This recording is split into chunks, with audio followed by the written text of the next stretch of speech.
فهب لي توبة واغفر ذنوبي. Tadi pertanyaan dari Kartika Putri belum terjawab mengenai bagaimana dengan maraknya LGBT, lamkin bakta LGBT, dan juga takutnya diterjemahanku sama Arab. Oke. Ya, dari senyumnya Habib Umar Faang memang benar yang tahu wali hanyalah seorang wali ya. Beda. Dan kalau misalnya nasihat dari Habib Umar jadi lirik lagu, jangan lupa royalti buat beliau. Oke. Terus satu lagi tadi bagaimana melihat orang dengan atribut keislaman tapi melakukan kemaksiatan. Contoh maaf, ada misal pengajar atau ustadz tapi maaf ya, memperkosa santrinya, atau orang yang menggunakan jilbab tapi menggunakan kemaksiatan.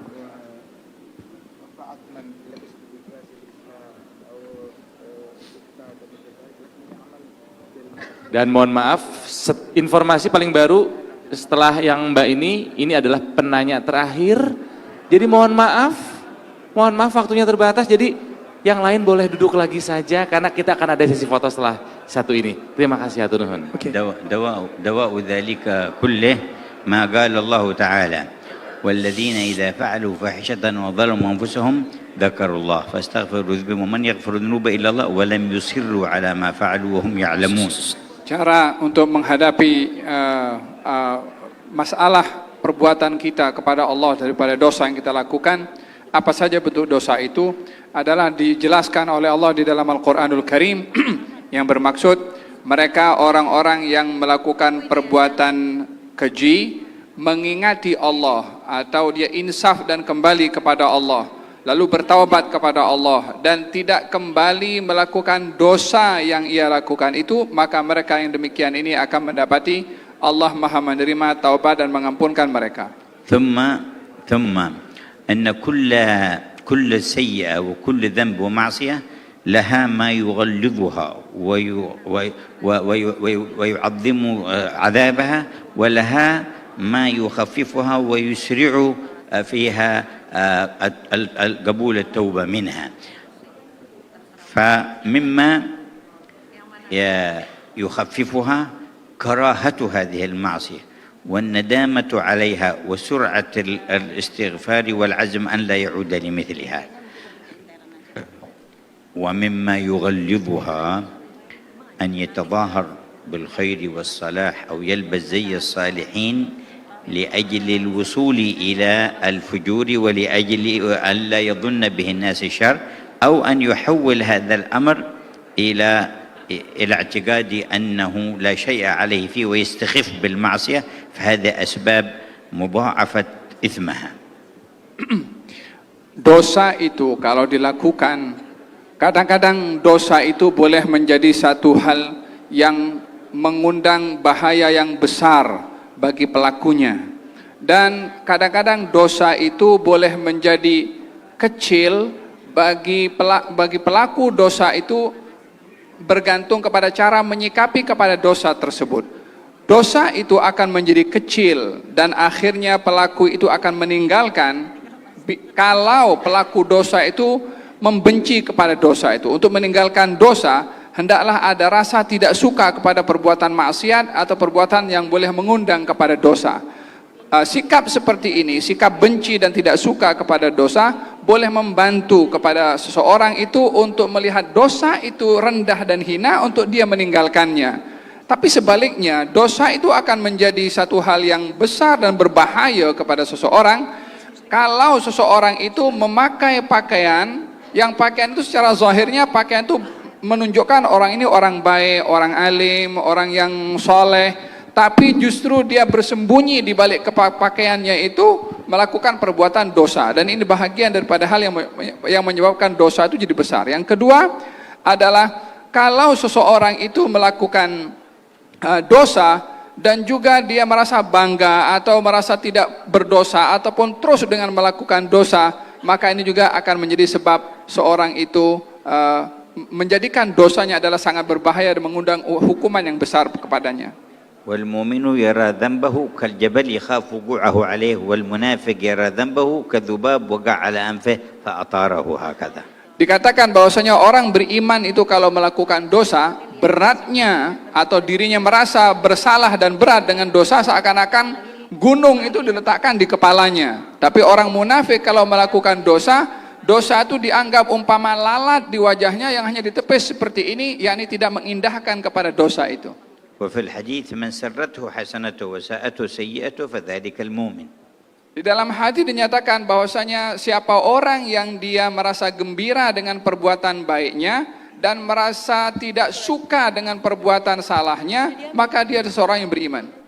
كما أن لكل طاعة ولكل حسنة ما يضاعف أجرها ويعظم ثوابها ولها ما يحبط ثوابها. Dan seperti taat itu, ketaatan itu ada kalanya menjadi sebab kepada orang itu dilipat gandakan pahalanya oleh Allah Subhanahu wa taala. Demikian lawannya daripada dosa yang boleh menjadi sebab digugurkannya pahala itu. فتعظم ثوابها بالإخلاص فيها والتواضع من صاحبها. Dan untuk kita mendapatkan pahala itu adalah dengan sungguh-sungguh dan dalam bertaubat dan juga bertawadhu. ولا يرى نفسه فوق غيره ممن لم يعمل هذه الطاعة التي عملها. Dan tidak melihat dirinya lebih baik daripada orang lain yang tidak beramal seperti amalnya. Orang yang baik itu tidak akan melihat amalnya dibandingkan dengan amal orang lain. ويحبط ثواب الطاعة والحسنة أن يعملها رياء أو يتكبر بها ويعجب ويرى نفسه فوق الناس. Dan di antara hal yang tidak baik bagi seseorang adalah kalau dia beramal amal yang baik, tapi dia sombong, dia menunjuk-nunjuk dalam perbuatan amal baiknya. وفي الحديث القدسي يقول الله أنا عند المنكسر قلوبهم من أجلي.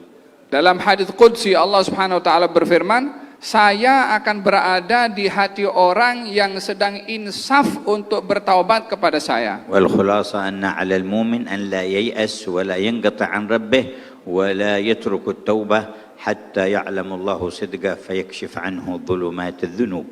Kesimpulannya adalah kepada orang yang beriman, jangan sekali-kali putus asa, jangan sekali-kali berhenti untuk bertaubat dan bersungguh-sungguh untuk kembali kepada Allah, dan dengan kesungguhannya kembali dan bertaubat kepada Allah akan dibantu oleh Allah untuk diangkat segala perbuatan dosanya. فلا ينقطع المؤمن عن ذكر الله تبارك وتعالى وعن الحرص على الجماعة في الصلوات وسيأتي له الخير شيئا فشيئا.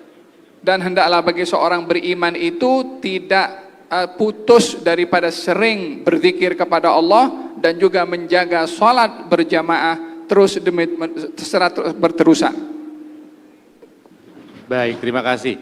Dan ini adalah penanya terakhir. Silakan, Mbak. Baik. Bismillahirrahmanirrahim. Assalamualaikum warahmatullahi wabarakatuh. Yang saya muliakan Guru Mulia Al-Habib Umar bin Hafiz, yang alhamdulillah untuk kedua kalinya saya berjumpa. Walaupun izin Habib, waktu Ramadan kemarin saya diajak oleh guru saya, adik dari Habib Jindan, saya Umi Pipik, uminya Abizar, dan saya alhamdulillah rezeki saya dibaiat oleh Habib Umar, diberikan ijazah sanad ilmu dan diganti nama saya Ummu Fatimah. Alhamdulillah, barakallah. Yang saya melihat sosok Habib yang Masya Allah saat membaiat saya pun Habib berada di belakang pintu, itu yang membuat saya Masya Allah, akhlak Rasulullah pun beliau terapkan. Dan yang saya mau tanyakan Habib, izin juga Habib Jindan, juga Habib Ali, Masya Allah, semoga Allah muliakan guru-guru kita. Dari 2014 sampai sekarang saya Allah izinkan untuk berdakwah. Dan 1 tahun belakangan ini saya mencoba untuk mensiarkan khulasoh yang Habib Umar tulis. Bagaimana di situ semua doa-doa dari waliullah, dan saya pun sudah merasakan keajaiban saat membaca ini. Di saat saya pernah mengalami kecelakaan, kalau melihat mobil hancur itu mungkin melihat dalamnya orang sudah mati semuanya. Tapi sebelum kejadian itu saya membaca khulasoh, yang buku yang sudah Habib berikan, dan mungkin bapak-bapak semua, ibu-ibu semua yang ada di sini, kitab yang ada di paperback itu adalah khulasoh. Mohon jangan taruh di bawah karena itu zikir. Takutnya ada di kaki ya, mohon diangkat ya. Karena itu buku zikir, Masya Allah, ini salah satu dakwah. Lalu 1 tahun belakangan ini saya mencoba dengan dakwah saya menyebarkan kitab khulasoh ini Habib. Dan di berbagai masjid, di berbagai kota, sampai satu hal yang saya mengalami sendiri, bahwa ada satu penolakan yang di depan saya buku itu dilempar, yang mengatakan bahwa ini tidak sesuai dengan sunnah. Rasanya saya sakit sekali, padahal saya merasakan keajaiban di saat saya membaca buku ini dan mengamalkannya. Bahkan setiap ba'da maghrib saya mengajari anak-anak saya untuk mengistiqomahkan membaca ini, karena ada keajaiban di situ. Lalu pertanyaan saya tadi, Habib sudah menceritakan bagaimana sosok Rasulullah yang misinya memanusiakan manusia. Rasulullah tidak pernah membenci, tetapi memanusiakan orang-orang yang membenci. Lalu di akhir zaman ini begitu banyak sekali manusia yang tidak memanusiakan manusia. Bahkan yang saya alami pun saat saya mensiarkan, membagikan buku-buku ini, lalu ada yang saya alami ini bukan dari orang-orang yang di luar Islam, tetapi justru orang Islamnya tersendiri. Ini yang membuat mungkin sakit ya, tapi lalu bagaimana, apakah saya harus meneruskan hal ini, dan bagaimana sikap saya, hati saya, dan apa yang harus saya lakukan Habib. Lalu yang kedua, ada titipan dari public figure. Ada yang bertanya bagaimana hukum tentang memanjangkan jenggot, yang katanya tadi apa Neng? Sunnah. Enggak wajib. Maksudnya apa? Hukum memanjangkan jenggot itu, ini pertanyaan dari Baby Romeo seperti ya, itu tadi. Terus Oke, lalu ada juga tadi yang tentang musik, dan yang terakhir bagaimana ulama-ulama terdahulu yang sudah populer di zamannya, lalu bagaimana sikap mereka menyikapi kepopulerannya mereka di zamannya. Gitu. Terima kasih. Assalamualaikum warahmatullahi wabarakatuh.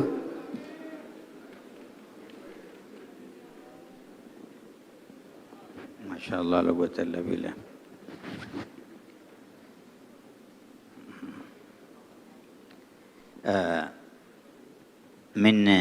من حكمة الله تبارك وتعالى أن يبقى أعداد من المسلمين يتصورون شيء على غير ما هو عليه ويختبر الناس ببعضهم البعض ومهمتنا أن نرحم الجميع. Memang di antara hikmah dan sunnah dari Allah Ta'ala menguji orang-orang yang beriman dengan orang lain pula. Diujinya tuh, ujiannya berupa gangguan dari manusia, ujian dari Allah Subhanahu Wa Ta'ala. Terjadi hal-hal yang tidak berkenan atau yang tidak sesuai, maka tugas kita secara umum, tugas kita adalah merahmati dan memiliki kasih sayang dan rahmat kepada semua. Itu tugas kita pertama. وصحيح ما ذكرت من آثار الذكر لله تبارك وتعالى فالله يقول فاذكروني أذكركم. Dan benar apa yang kau sebutkan tentang pengaruh zikir kepada Allah Ta'ala. Sebab Allah berfirman, sebut aku, ingat aku akan ingat dan sebut kalian. وقال الذين آمنوا تطمئن قلوبهم بذكر الله ألا بذكر الله تطمئن القلوب. Dan Allah berfirman, orang-orang yang beriman hati mereka merasa damai, tentram dengan zikir kepada Allah. Sungguh hanya dengan zikir sajalah hati manusia itu menjadi damai dan tentram. ولا يكون من الذكر بدعة إلا ما فيه قطيعة لرحم أو سب لمسلم أو سؤال لصنم أو غيره وما عدا ذلك فالذكر كله مشروع بل من أفضل أعمال الإسلام بنص كلام النبي. Dan zikir itu tidak dilarang mengingat itu apabila kecuali kalau ingatannya kepada berhala ataupun juga kepada hal-hal yang dilarang oleh Allah Subhanahu wa taala. Adapun zikir kepada Allah Subhanahu wa taala dengan nas yang benar itu adalah sesuatu yang disyariatkan oleh Allah dan diajarkan oleh Rasulullah sallallahu alaihi wasallam dan sangat dianjurkan. وصح في الحديث أنه سئل أي المصلين أعظم أجرا فقال أكثرهم لله ذكرا. Disebutkan dalam hadis sahih Nabi Muhammad pernah ditanya, ahli salat manakah yang pahalanya paling besar? Maka dijawab oleh Nabi, ahli salat yang pahalanya paling besar adalah yang paling banyak zikirnya. فسئل أي المتصدقين أعظم أجرا فقال أكثرهم لله ذكرا. Nabi ditanya lagi, kalau ahli sedekah yang pahalanya paling besar yang mana ya Rasulullah? Nabi jawab, ahli sedekah yang pahalanya paling besar yang paling banyak zikirnya. سئل فأي الصائمين أعظم أجرا قال أكثرهم لله ذكرا. Ditanya lagi, ahli puasa mana yang pahalanya paling besar? Nabi bilang, yang paling banyak zikirnya juga kepada Allah. فقيل أي المجاهدين أعظم أجرا قال أكثرهم لله ذكرا. Ditanya lagi, kalau mujahidin yang paling besar pahalanya mujahidin yang mana? Nabi jawab, mujahidin yang paling besar pahalanya yang paling banyak zikirnya kepada Allah. فسمع سيدنا أبو بكر هذه الأجوبة فقال لسيدنا عمر ذهب الذاكرون لله بخير الدنيا والآخرة. Sayyidina Abu Bakar mendengar ucapan Nabi Muhammad, maka dia komentar. Dia bilang kepada Sayyidina Umar, kalau begitu orang yang berzikir kepada Allah, dia telah memborong kebaikan dunia dan akhirat. فسمعه النبي فقال أجل ذهب الذاكرون لله بخير الدنيا والآخرة.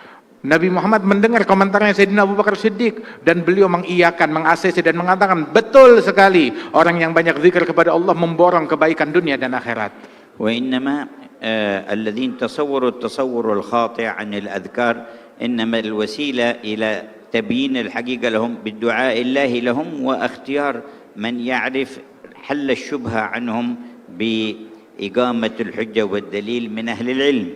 Dan sesungguhnya terkadang timbul persepsi bagi sebagian orang yang ingkar daripada zikir-zikir tertentu, mungkin karena dia tidak tahu kandungan apa yang ada di dalamnya, maka perlu dia bertanya kepada orang yang bisa menjelaskan untuk memberitahu secara detail tentang dalil dan hujjah daripada zikir-zikir tersebut, hingga hilang persepsi-persepsi tanggapan yang keliru akan zikir-zikir yang disyariatkan itu. ومن قرأ شيئا من أذكار الخلاصة بإيصالك إليهم فلك مثل أجرهم.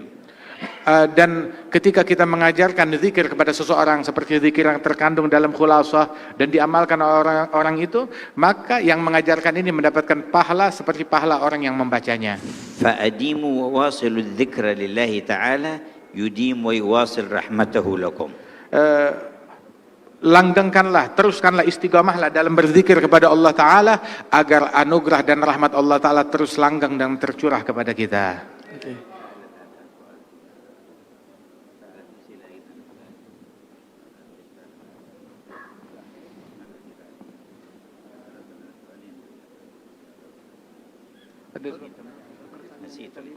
Mengenai jenggot, hukum musik dan seni pada umumnya mungkin ya. أما بالنسبة للحية فللمرأة تحلقها.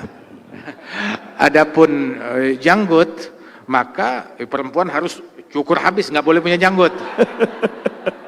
أما بالنسبة للرجل فيسن له إعفاء لحيته.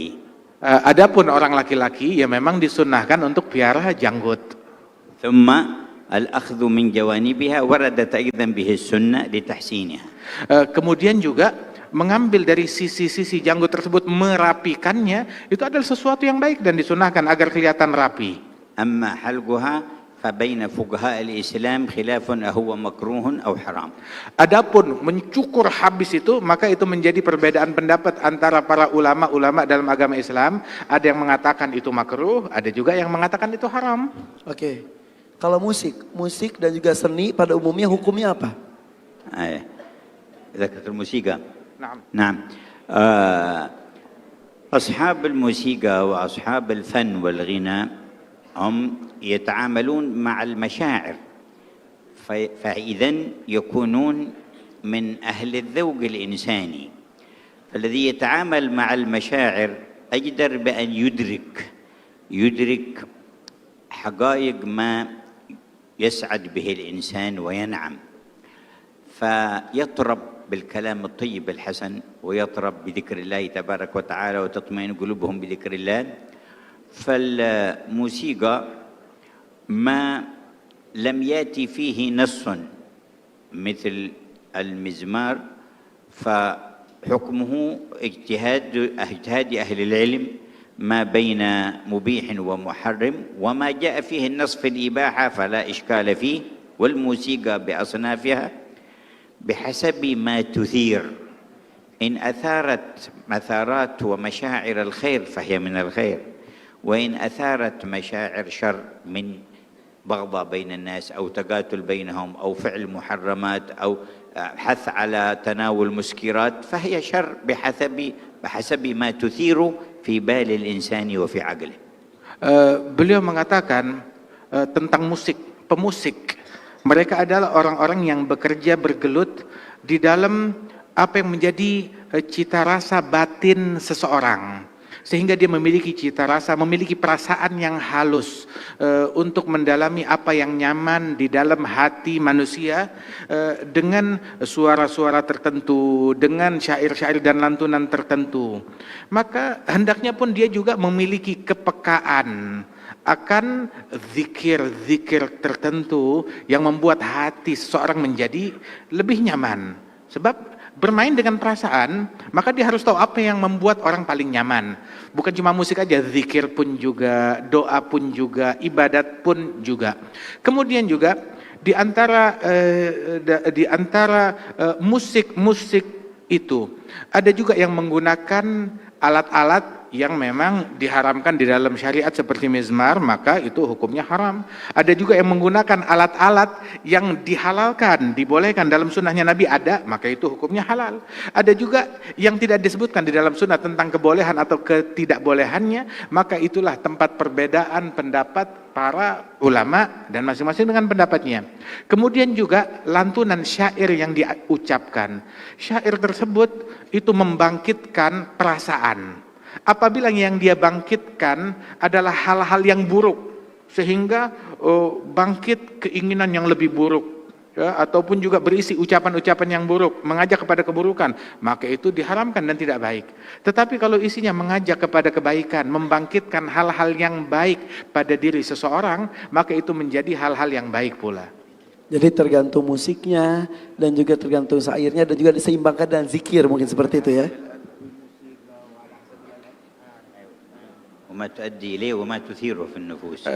Dan tergantung dari apa yang digunakan begitu, dan mengakibatkan apa di dalam nafsu seseorang.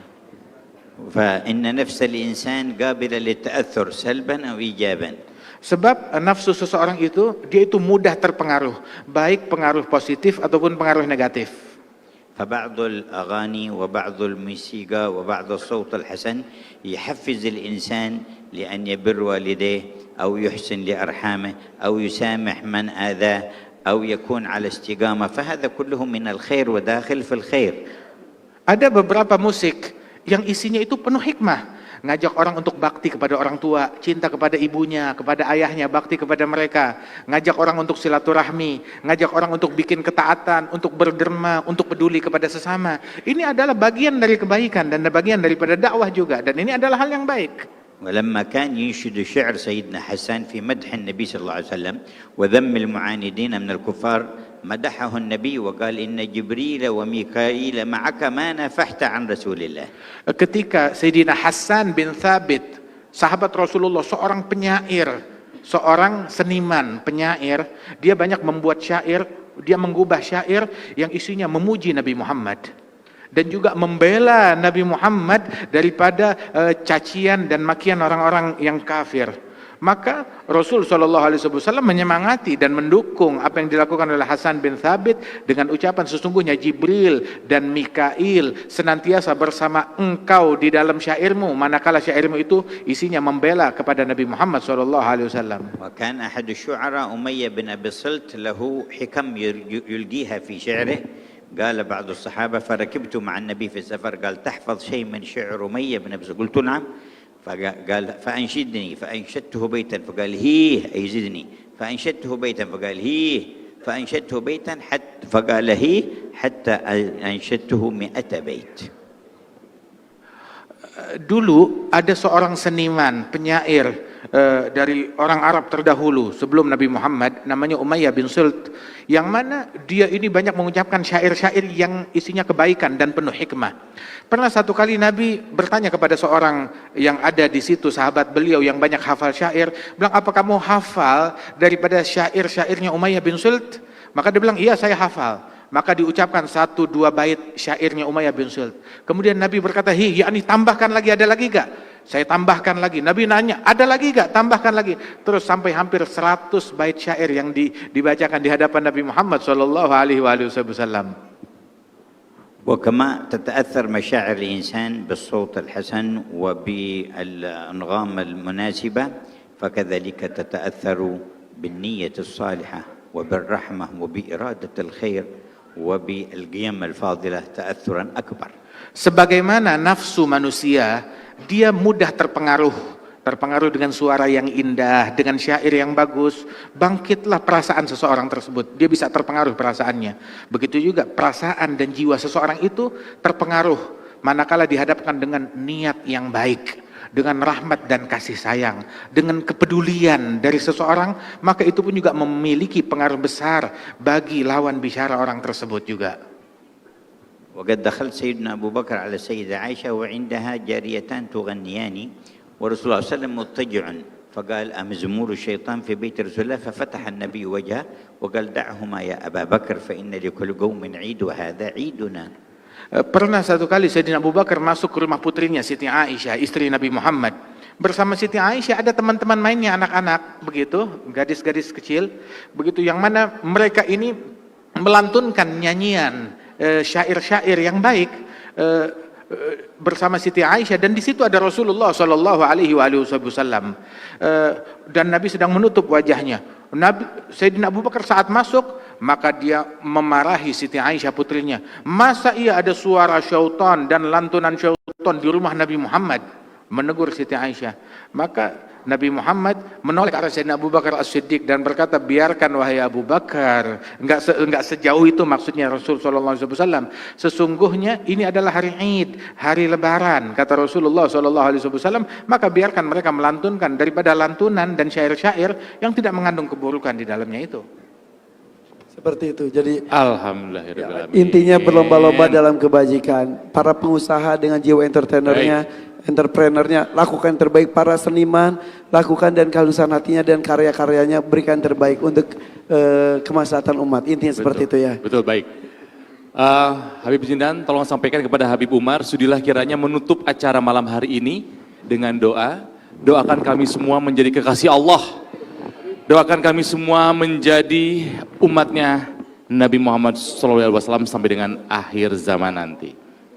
Yuk teman-teman, kita doa yuk, kita hikmat yuk.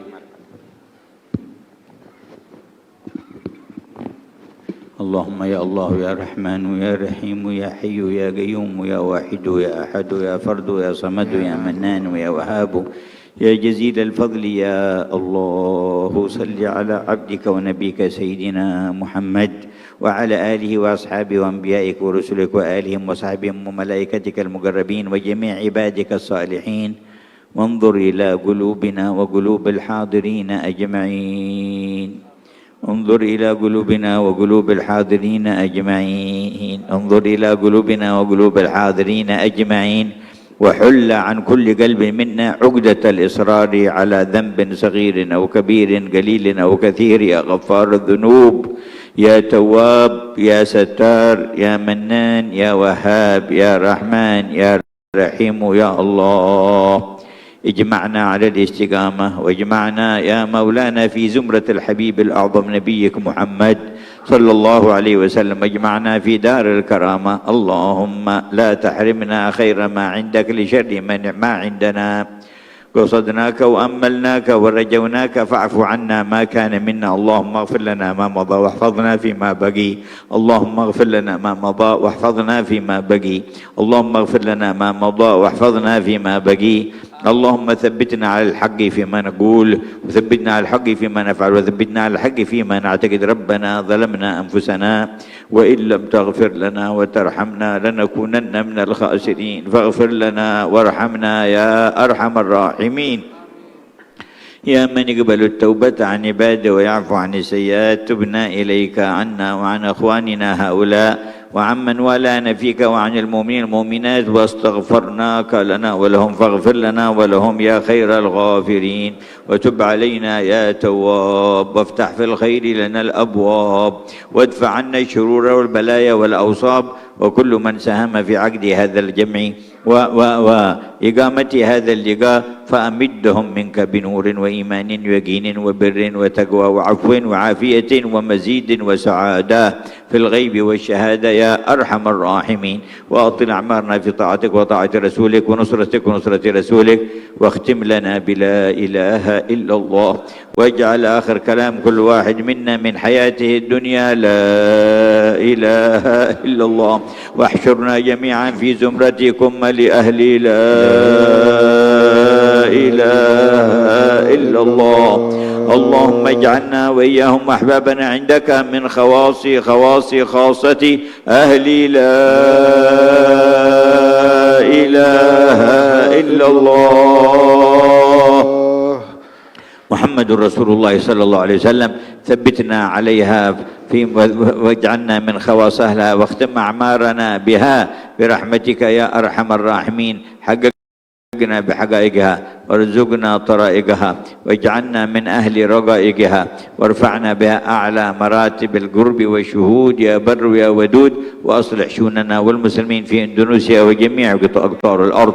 ادفع البلايا والآفات والعاهات عنهم ظاهرا وباطنا وحول الأحوال إلى أحسنها برحمتك بسر الفاتحة إلى حضرة النبي محمد. الفاتحة.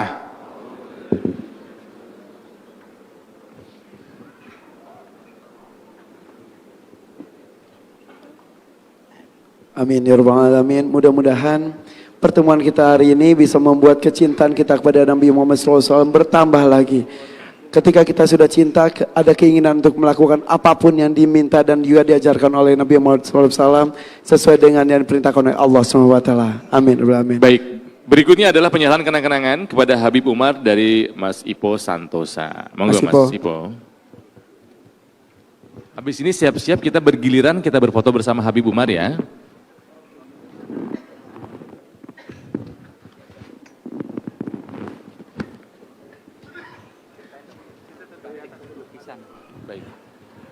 Habib Jindan, ini adalah lukisan batik, tolong dijelaskan kepada Habib Umar.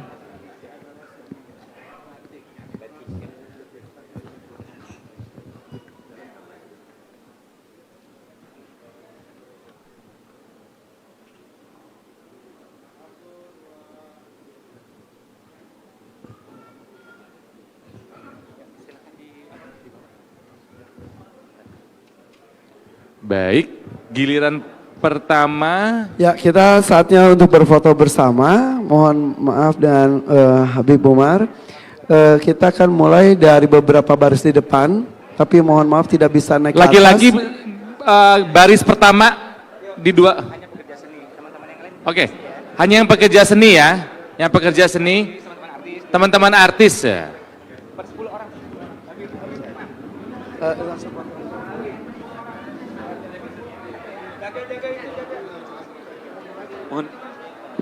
Oke, mohon maaf teman-teman, kita tertib, ya, kita mulai dari dua baris. Ya, mohon izin teman-teman. Mic cek. Mic 5, cek. Mohon untuk teman-teman, ya. Habib, mohon maaf, Kita Habibnya mohon tertib. sudah agak lelah dari pagi nonstop kegiatan. Mohon untuk ya kita beri ruang, beri space ya untuk Habib ya. Untuk teman-teman yang ingin berfoto, kita untuk per 10 di depan ya. Supaya fotonya bisa kebagian semuanya, Mohon kita maaf Pak, mulai tidak dengan untuk di selfie ya. dua baris Ya, di selfie ya. awal. Saya tahu semuanya ingin bersalaman, tapi mohon tertib. Teman-teman pengamanan boleh.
فهل